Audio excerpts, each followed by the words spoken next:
أهلا وسهلا بكم مشاهدي الكرام في نشرة الأخبار المباشرة من قناة العيون.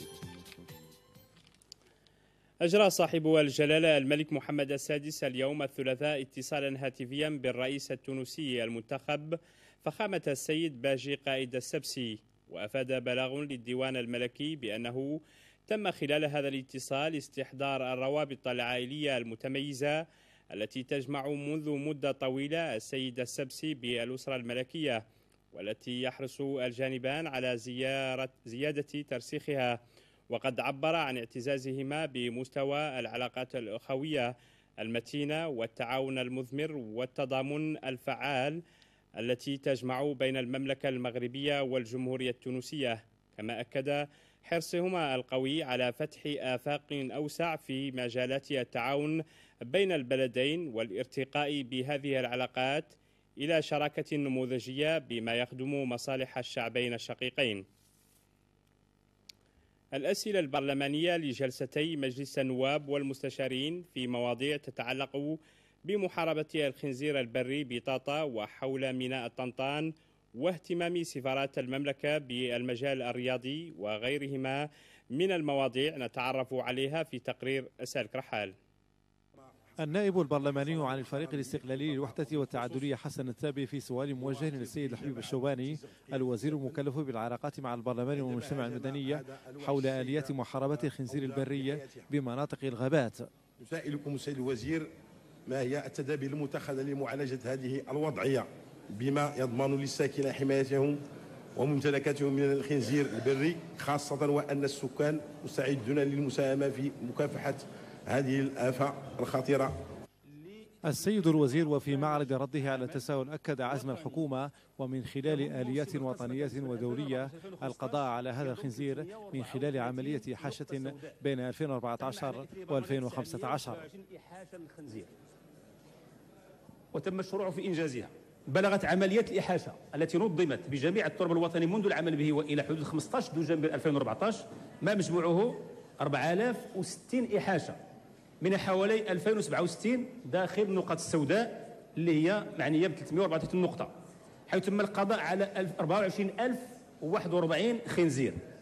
على مستوى الجهة اللي كيتكلم منها السيد النائب المحترم تم تنظيم 65 إحاشة الخنزير والقضاء على 320 خنزير، إضافة إلى البرمجة ديال 41 إحاشة أخرى تم الشروع في إنجازها على صعيد هذه الجهة. هذه راه مشكلة حقيقية، وأنتم تعرفون الدول المتقدمة فرنسا مثلا راه عندها 20% ديال حوادث السير بسبب الخنزير رغم أن المجتمع يستهلك هذه المادة. شروط الإفتاء والقيمة العلمية لبعض الفتاوى الفقهية موضوع سؤال برلماني للنائب البرلماني مبارك بوعيدة عن فريق التجمع الوطني للأحرار موجه لوزير الأوقاف والشؤون الإسلامية. ما هي المعايير لإصدار الفتوى والشروط الواجب توفرها في المفتي، وما هو تصوركم بخصوص بعض الفتاوي الفقهية التي تصدر من حين إلى آخر من طرف بعض المتفقهين؟ وزير الأوقاف والشؤون الإسلامية وفي معرض رده على التساؤل أكد حرص المملكة على تحسين الحقل الديني من خلال إجراءات دينية ودستورية.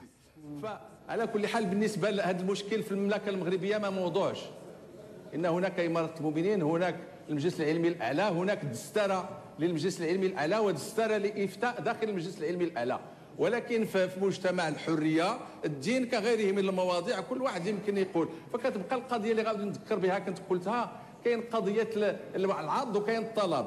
العرض كيخصنا دائما نحسنوه، والطلب كيخصنا ننتبهوا جميعا كمؤمنين ومؤمنات عما نطلب يعني علم الدين. حنا الحديث الرسول صلى الله عليه وسلم كيقول لنا كاين ثلاثه الناس ما تطلبوش عندهم الدين: المتطرف والمنتحل اللي هو اللي هضرتي عليه كيبان عالم وهو ماشي عالم، والجاهل. فما دمنا كيخصنا نكونوا متعلمين ومتنبهين، هذه القضيه تنبهنا لها من الاول. فلذلك ما دمنا كنستهلكوا الفتاوى ديال الجهال ولاد المتطرفين ولاد المنتحلين، فكتبقى العهده على اللي كيستهلك. فلذلك كاين حمايه المستهلك، ولكن كاين خص المستهلك يحل عينيه الى يمشي يشري حتى هو. الإجراءات الكفيلة بالرقي بعمل السفارات والقنصليات العامة للمملكة في كافة الميادين بما فيها المجال الرياضي موضوع تساؤل برلماني للنائب البرلماني عن الفريق الحركي مولود الجف موجه لوزيرة المنتدبة في الخارجية مبارك بوعيدة. وعليه نسائلكم السيدة الوزيرة عن الإجراءات التي ستقومون بها لتفعيل هذا البرنامج من أجل الرقي بعمل السفارات المغربية ومصالح القنصليات عبر العالم في شتى المهام المنوطة بها. السيدة الوزيرة وفي معرض ردها على التساؤل ذكرت ببرنامج عمل طموح لتقريب الإدارة من المواطنين وخصوصا إصلاح المنظومة القنصلية من أجل إصلاح المنظومة القنصلية. وفي هذه المنظومة كنتكلموا على تحديث العمل القنصلي، تحديث وعصرنة وسائل العمل القنصلي، تقريب الإدارة من المواطنين سواء على مستوى القنصلية أو على مستوى السفارة. وفي هذا الإطار بطبيعة الحال هناك دعم للسفارات والقنصليات لجميع المغاربة سواء مغاربة العالم أو المغاربة المقيمين بالمغرب الذين يتجهون إلى دول أخرى، كيفما جاء على لسانكم مثل البعثات الرياضية. وهناك أحدثت أيضا كما تعرفون إدارة الدبلوماسية العامة التي أحدثت هذه السنوات والتي تواكب أيضا هذه البعثات في جميع دول العالم. بطبيعة الحال لابد غالبا يمكن يكونوا بعض تقصيرات في بعض الجهات، ولكن عرفوا بأن السياسة والتوجه العام للوزارة هو المواكبة والدعم المباشر لهذه الناس وتزويدهم بالمعلومات وبجميع المساعدات الممكن القيام بها. وخلال جلسة لمجلس المستشارين عرض السيد المهدي زرقو المستشار البرلماني عن فريق الاتحاد الدستوري مشكلة ميناء طنطان من حيث التجهيزات الأساسية والقيمة الاقتصادية. وللأسف هذا الميناء وأنتم عدتم للتو معالي الوزير من طنطان يشهد وضعية شبه احتضار. الباب الرئيسي مهدد بزحف الرمال، منشآت متآكلة، انعدام أماكن وضع الحاويات لكونتينر. كل هذه المشاكل تم تسليط الضوء عليها والتحذير من عواقبها الاقتصادية والاجتماعية مرات عديدة داخل البرلمان وخارجه، وللأسف الشديد لم تحرك أي حكومة ساكنا.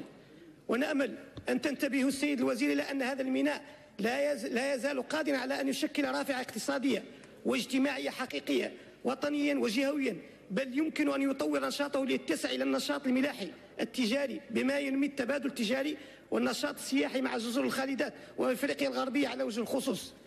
وزير التجهيز والنقل واللوجستيك وفي معرض ردها على التساؤل أكد على أهمية هذا الميناء أسوة بباقي موانئ الجهات الجنوبية الثلاث. فتم الحديث عن دراسة مستقبلية شنو بغينا بهذا الميناء، أولا على اعتبار أنه هو الميناء ديال الجهة ديال قلميم السمارة، يعني هو الميناء بالاضافه لجوج ديال المطارات بالاضافه للطريق الوطني، هذو ثلاثه ديال البنيه التحتيه اللي كتلعب واحد الرافعه بالنسبه لاقتصاد المنطقه والتنقل في المنطقه وربط المنطقه بالمناطق الاخرى.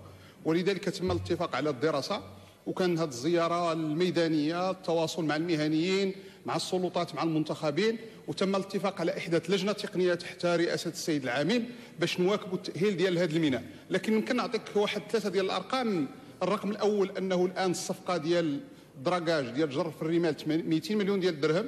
بالمناسبه راه مشيت شفت المهنيين ما بقاش المشكله ديال الترمل نهائيا. كاين 50 مليون ديال الدرهم استثمارات في التطهير، شبكه ديال التطهير والاناره وغيرها، والان برمجنا واحد 80 مليون ديال الدرهم مزيد من التوسيع، مع العلم انني عندي قناعه ولكن الدراسه اللي غتبين هذا رايي انه ممكن يلعب دور حتى في السياحه وفي المجال التجاري.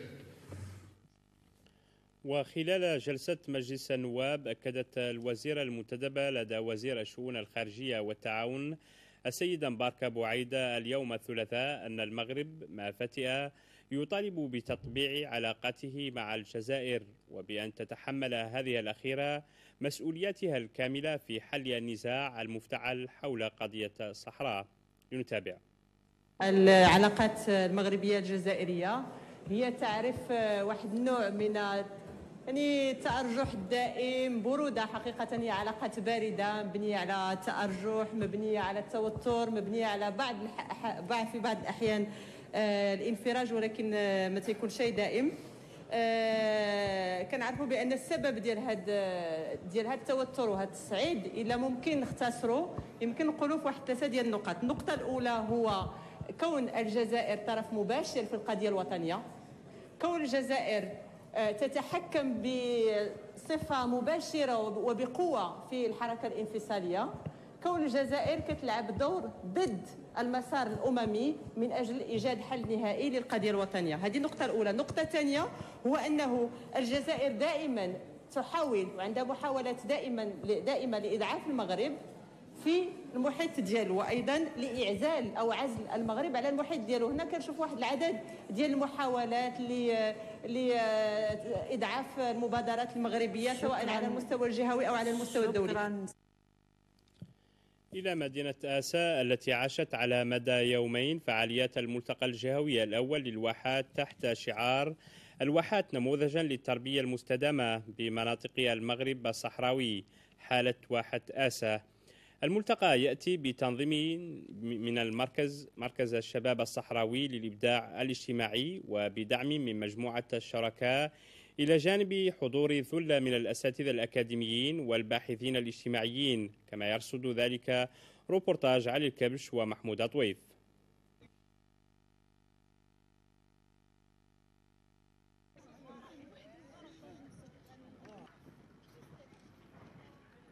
من الكنوز الطبيعية بإقليمية سزاك أشجار النخيل الممتدة على ضفاف الأودية المحيطة بالمنطقة بين عبق ماضيها وواقع حاضرها، إضافة إلى رؤى مستقبلها. يأتي هذا الملتقى الجهوي حول المجال الواحي بالمغرب الصحراوي للوقوف على خصوصيات المنطقة المجالية الواحاتية بانفتاح على المؤسسات الأكاديمية.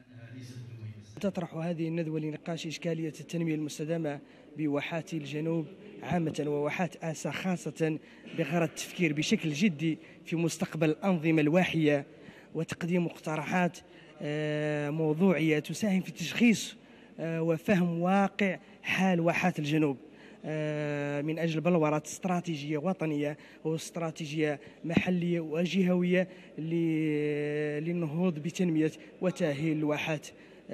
تأخذ بعين الاعتبار البعد التشاركي، لأن أساس أي عملية ناجحة يجب استحضار هذا البعد في أي محطة يعني مهمة جدا. نشارك كوفد من جامعة بن زور التي تنفتح على مجموعة من الأقاليم الصحراوية، وخاصة أن مجموعة من الطلبة نحن نؤطرهم في جامعة بن زور، وجامعة بن زور دائما تكون منفتحة على طلبتها وعلى محيطها الخارجي. والموضوع الذي نعالجه اليوم هنا وهو موضوع الواحات وتنميتها يدخل كذلك في هذا الإطار. وهناك مجموعة من الأساتذة الذين ناقشوا هذا الموضوع من كل جوانبه، ونعرف أن التنمية المستدامة هي من الجيل الجديد لحقوق الإنسان.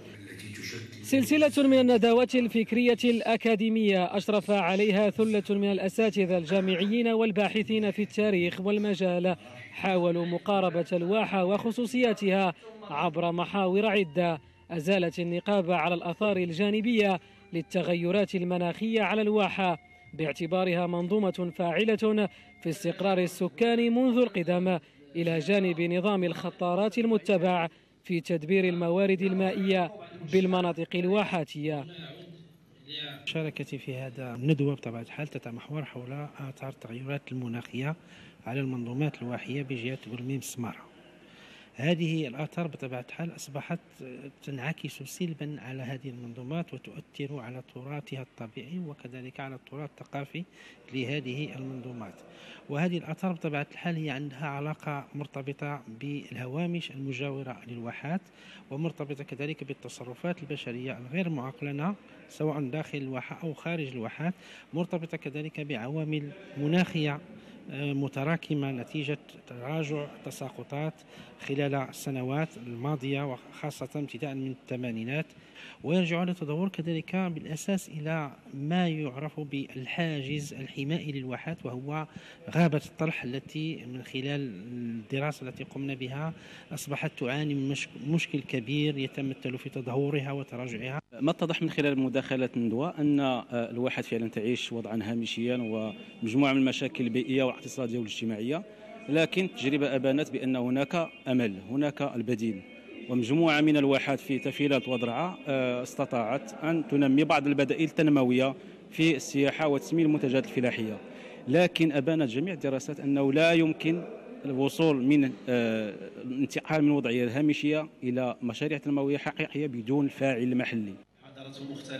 الملتقى الجهوي الأول حول الواحات عد محطة هامة لفتح نقاش موسع جوهره واحات الإقليم عبر تشخيص وضعيتها الحالية وجملة المقترحات العلمية الموضوعاتية في أفق إعادة الاعتبار لهذا المجال الذي يعد رافدا من روافد التنمية بإقليم صزاك.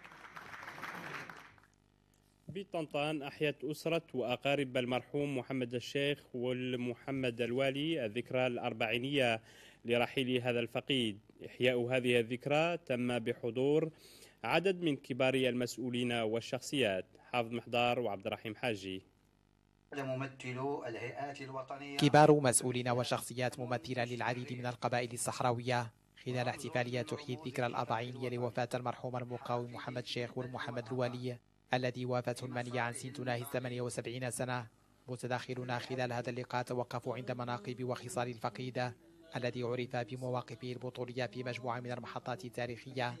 رجل وطني صادق سجل حضوره بمداد الفخر والاعتزاز في العديد من المعارك ضد الوجود الأجنبي بالمنطقة.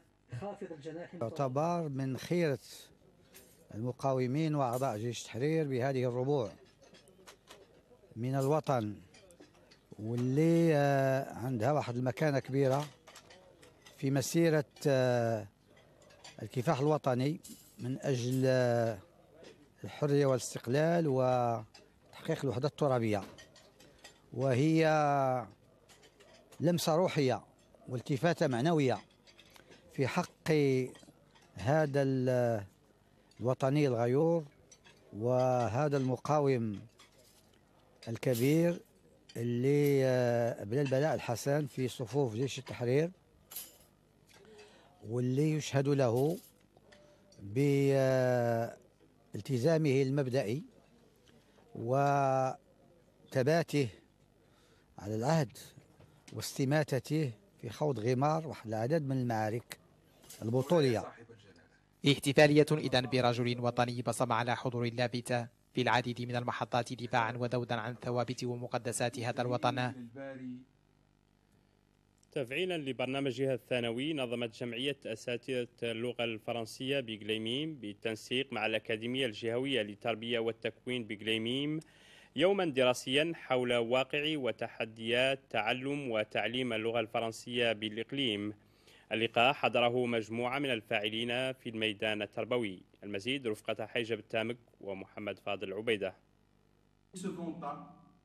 واقع وتحديات تعلم وتعليم اللغة الفرنسية بإقليم قليميم موضوع اليوم الدراسي المنظم من طرف جمعية أساتذة اللغة الفرنسية.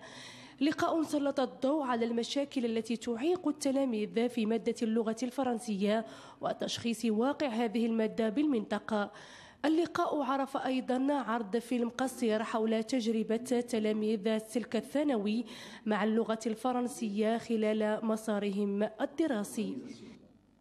يوم دراسي بطبيعة الحال الذي يسلط الضوء على المشاكل المطروحة لتدريس مادة اللغة الفرنسية، واليوم هو منظم من طرف الجمعية المغربية لتدريس اللغة الفرنسية. يسلط الضوء كما قلت على المشاكل المطروحة والتي تعيق مسيرة التلاميذ والتي تدفع بالتلاميذ خاصة للتوجيه للشعاب الأدبية. نعرف أن المنطقة يعني عموما، ويمكن أن نعمم هذا على المناطق الجنوبية كلها هناك مشكل يعني لا يجب تضخيمه، ولكن أن هناك مشاكل حقيقية في تدريس وفي تعلم أبنائنا لمادة اللغة الفرنسية التي هي لغة حية ولغة يعني تفتح على العالم وتفتح كذلك قدرات شخصية بالنسبة لأبنائنا من ناحية يعني امتلاكهم وسائل يمكن أن تساعدهم على الاندماج في عالم اليوم الذي هو عالم متغير وعالم يتطلب الكثير من القدرات. اللقاء عرف أيضا تنظيم ورشات لتدارس معيقات تدريس اللغة الفرنسية بالإقليم. وفي الأخير تم الخروج بمجموعة من الخلاصات والتوصيات بشأن إيجاد حلول جدية للرفع من مستوى اللغة الفرنسية بالجهة خاصة وبالأقاليم الجنوبية على وجه العموم، وتشجيع التلاميذ للاهتمام باللغة الفرنسية لتحقيق مزيد من النجاح والتفوق خلال مشوارهم الدراسي وكذا المهني. في مواضيع القرب وبالعيون، يعاني طفلان توأمان من تشوه خلقي بالمسالك البولية في ظل الوضع المادي المزري اجتماعيا الذي تعيشه هذه العائلة. عن هذه الحالة الإنسانية يدور روبورتاج محمد المصطفى خيا وصالح رقيبي. بكاء هذه الأم هو حزن على مرض ألم بتوأميها الاثنين جراء إصابتهما بتشوه خلقي بالمسالك البولية. زيد على ذلك الأوضاع الاجتماعية المزرية التي تعيشها هذه العائلة وغياب أي إمكانية من طرفها لإجراء عمليتين جراحيتين لكل واحد من هذين التوأمين بواحدة من المدن الكبرى بشمال المملكة. أنا عندي هذا التركة ديتهم للطب وقالوا لي عندهم تشويه خلقي في الطب الصغير، قالوا لي دفعوني للجراح في بالمهدي وقال لي يعانوا من تشويه خلقي في المسالك البولية، وقال لي خاصهم يديروا ذي العملية لا في مراكش ولا الرباط ولا الدار البيضاء، وانا ما عندي حالة لهم، ما عندي حتى باش نمشي. ايش قال عمليات ثنتين مولي ما هو وحده، ثنتين كبار وخاصهم هاو العمليات وانا ما عندي باش اليوم توجه هذه الأم نداء للمحسنين وذوي الأريحية لإنقاذ ابنيها التوأمين وإجراء عمليتين جراحيتين لكل واحد منهما للقضاء على هذا التشوه الخلقي بالمسالك البولية قبل أن يصل عمر هذين الطفلين العام والنصف وتنعدم إمكانية نجاح هاتين العمليتين على حد تعبيرها. اليوم الآن نوجه لهم رسالة بأنهم يعاونوني، ما عندي شيء نعدل التركة باش نعدل لهم عملية ولا شيء. عندهم خاصهم يفوتوا 18 شهر يديروها في 6 شهور، والله منين يرقلوا العام منين يكبروا ما عندهم حل، ما تلا عندهم حل. تشوه خلقي بالمسالك البولية لهذين التوأمين وعجز مالي كبير لدى عائلتهما يستدعي ضرورة تدخل أهل الخير والإحسان لإنقاذ هذين الطفلين لما لذلك من أجر كبير لدى الله عز وجل. قراءة في الصحف الوطنية الصادرة يوم غد، في قراءة للزميل السالك رحال. نستهل قراءتنا بجديد الصحف الصادرة يوم غد الأربعاء من يومية الأخبار. وكتبت تواصل جبهة البوليساريو تجنيد عدد من أطفال العائلات الصحراوية بمخيمات تندوف وإجبارهم على المشاركة في تداريب عسكرية كي يتعودوا على حمل البنادق والرشاشات عوض الأقلام والدفاتر. جاء ذلك في معطيات قدمت مؤخرا بجنيف، معطيات دقيقة تخص زج قيادة الجبهة بالأطفال في تداريب عسكرية، مما يشكل إمكانية انخراطهم في الجماعة الإرهابية بمنطقة الساحل والصحراء. يومية الأحداث المغربية كتبت في عددها الصادر يوم غد الأربعاء بأن جلالة الملك محمد السادس بعث برسالة تهنئة إلى الباشي قايد السبسي على إثر فوزه في الانتخابات الرئاسية التونسية. وأعرب جلالة الملك في هذه البرقية عن أحر تهانئه وأصدق متمنياته للباشي قايد السبسي بكامل التوفيق في مهامه السامية لقيادة الشعب التونسي الشقيق في هذه المرحلة الهامة من تاريخه العريق، وصولا إلى تحقيق ما يتطلع إليه من مزيد من التقدم والازدهار في ظل الطمأنينة والأمن والاستقرار. أما يومية المساء فكتبت في عددها الصادر يوم غد الأربعاء أكد رئيس المجلس الاقتصادي والاجتماعي والبيئي نزار بركة أمس الاثنين بالرباط أن الاقتصاد المغربي يشهد حاليا تحولا حقيقيا في سياق يتسم بتغير جذري على مستوى التجارة الخارجية في ظل بروز مهن عالمية جديدة لا سيما قطاع السيارات.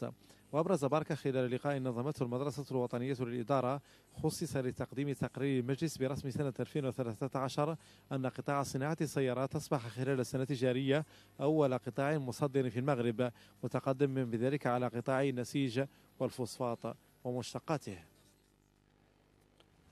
انتقل إلى عفو الله تعالى المرحوم سالم الله والسالك والمحمد عن سن تناهز 89 سنة. الفقيد ينتمي لقبيلة الشرفاء أولاد بسباع أهل سيدي عبد الله. الفقيد كان أحد أعضاء المقاومة وجيش التحرير. كما انتقل إلى عفو الله تعالى المرحوم صالح واللحنان عن سن تناهز 78 سنة. الفقيد ينتمي لقبيلة رقيبات الفقرة. الفقيد كان أيضا أحد أفراد المقاومة وأعضاء جيش التحرير. كما انتقلت إلى عفو الله تعالى المرحومة فاطمة من عبيدي والمحجوب والكروم عن الفقيدات تنتمي لقبيلة يقوت العبيدات. تغمد الله الجميع بواسع رحمته وأسكنهم فسيح جناته وألهم ذويهم الصبر والسلوان، وإنا لله وإنا إليه راجعون. نصل اللحظة إلى الفقرة الخاصة بأحوال الطقس غدا إن شاء الله. ستتشكل سحب منخفضة وكتل ضبابية خلال الصباح والليل بالقرب من السواحل. الرياح ستهب معتدلة من القطاع الشرقي عموما.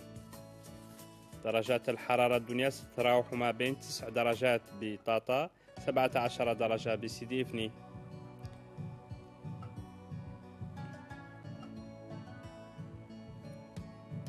في حين ستتراوح درجات الحرارة العليا ما بين 30 درجة ببوجدور 17 درجة بطاطا.